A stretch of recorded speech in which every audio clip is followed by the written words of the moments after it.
I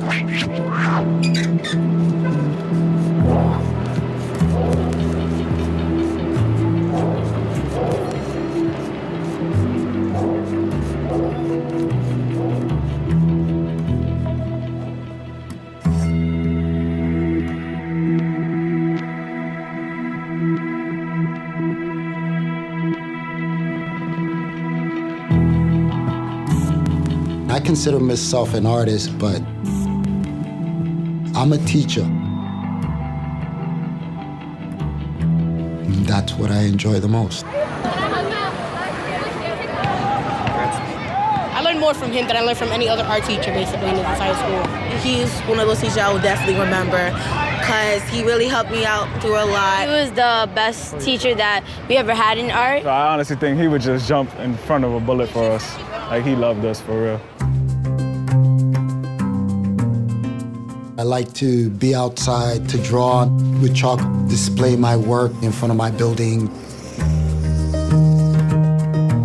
love it. Thank you, thank you. I love your art. It brings joy to me. You like this one? It's one of my favorite ones. What do you say, Mommy? Thank you. You're welcome. I hope you enjoy it. The day he got arrested, there was art on the floor here. I was outside smoking a cigarette and admiring my work. And as usually just waved to me and that's it. And then you came here smoking your cigarette. You decided to walk to the corner. I flicked my cigarette. That's when I heard the loud screeching sound of a car. Turn around, I'm thinking there's an accident, but it wasn't. It was the officers. And they came over to you? He had grabbed my arm and literally twisted it, pushed me against this fence. He pulled me off the fence.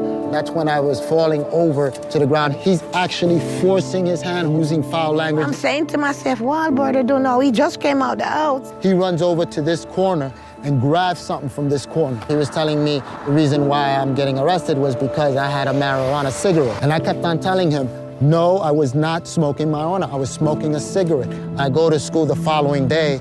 I get a letter in my mailbox stating that I no longer am I supposed to be teaching in my class. Within 24 hours, the Department of Education was able to suspend Mr. Wilmore and issue this letter saying that he was ineligible to be working in his school. There are thousands of employees who have been licensed or employed through a city or state agency.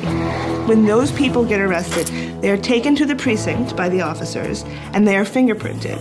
And their fingerprints are sent to a criminal justice repository in Albany. That agency in Albany, they will send the person's employer information about the arrest charge, literally within hours.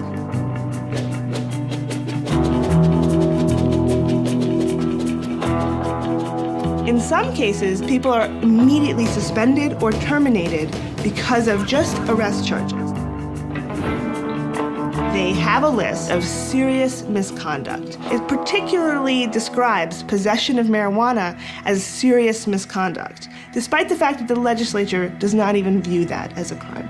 It's very hard to see how possession of marijuana off school property should be on the same list as sexual abuse of a student or felony possession of a firearm. They took my life. They took what I love to do the most, working with kids. When I found out brother wasn't coming back, I was actually pretty upset. We all loved him. All the kids loved him. Yeah, and when someone came to replace him, people were like sad. I wish he would come back. He was Al Baker. Al Baker was his life. Yeah, seriously. He loved it. Ella Baker was the reason that I woke up, and now I can only wish that I can go back.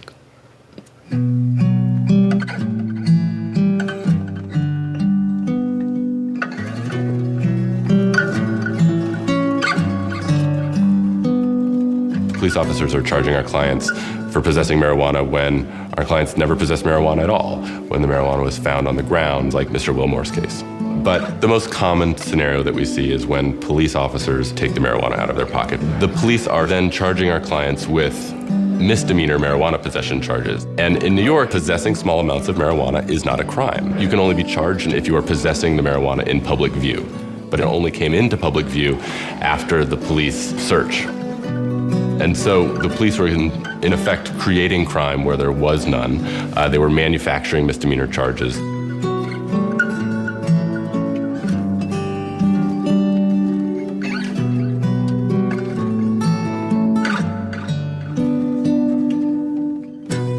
These are the cases that are clogging our court system.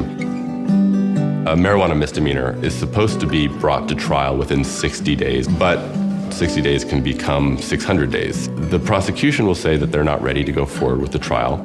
Our clients are asked to come back to court over and over and over again without any realistic hope of ever actually having their day in court. In Mr. Wilmore's case, he had to endure 21 months waiting for his criminal case to be finally disposed of and waiting for his employment disciplinary proceedings to be disposed of, all because of something that really should not have been in the criminal justice system to begin with.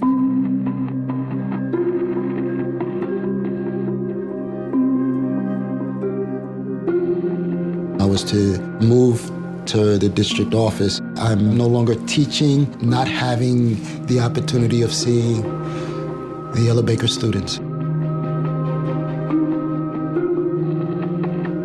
They're charging me, even though they never frisked me, took anything out of my body or out of my pocket, of possession of marijuana. For what he had found on the ground in the Bronx. He could have picked up anything and put that on you.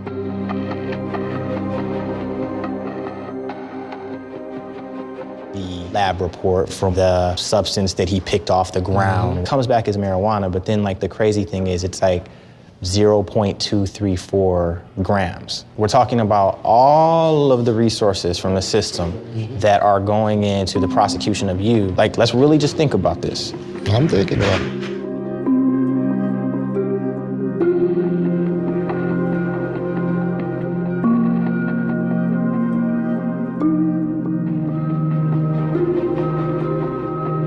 An enormous percentage of cases are dismissed. They're dismissed because the officer made a bad arrest and the district attorney decides not to bring the case, or they're dismissed because the judge sees that it was a bad stop or a bad search.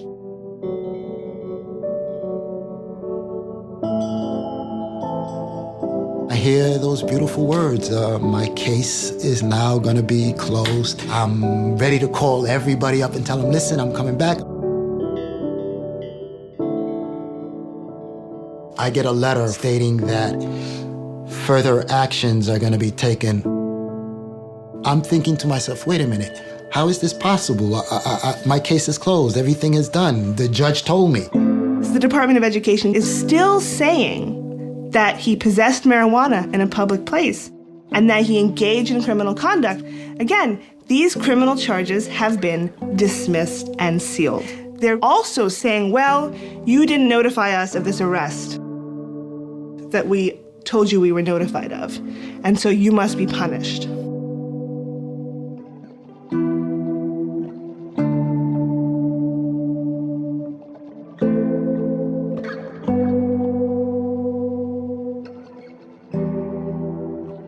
He finally is forced to never work again at the school that he had actually been a founding member of. Your life is supposed to go back to what it was before that case ever began.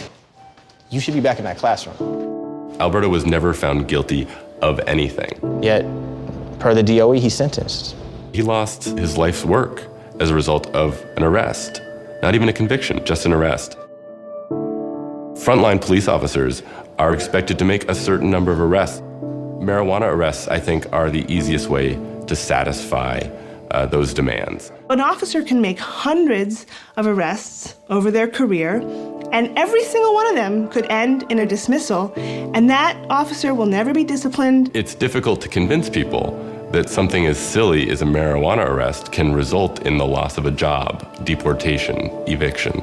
It's tough to convince people that that's actually happening to people, but we see it here every single day. I still have hope to come back to Ella Baker, and it's hard for me to even phantom the thought that I'm going to speak to a child and tell them, I'm not there for you anymore.